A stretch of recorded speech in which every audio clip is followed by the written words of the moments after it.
আর এই গণ অভ্যুত্থান না হলে আপনারা নির্বাচনের স্বপ্নই দেখতে পারতেন না।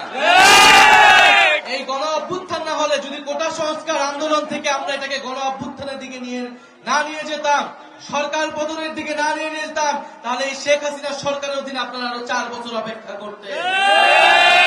বাংলাদেশের মানুষের ভোটাধিকারের জন্য, গণতন্ত্র প্রতিষ্ঠার জন্য কোটা সংস্কার আন্দোলন থেকে এই আন্দোলনকে আমরা গণ অভ্যুত্থানের দিকে নিয়ে গিয়েছিলাম। আমরা বলেছি সংস্কার প্রক্রিয়ায় আমাদের একটি উচ্চকক্ষ প্রয়োজন, আমাদের জাতীয় সংসদটাকে 2 ভাগে ভাগ করতে হবে, ভোটের অনুপাতে উচ্চকক্ষ নির্ধারণ করতে হবে, যাতে করে একটি জবাবদিহিমূলক ক্ষমতার ভারসাম্য আমরা নিশ্চিত করতে পারি।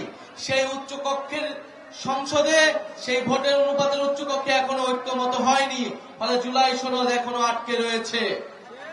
আমরা বলতে চাই, জুলাই সনদের মাধ্যমে আমরা এই 5ই আগস্টকে সর্বদলীয়ভাবে সেলিব্রেট করতে চাই।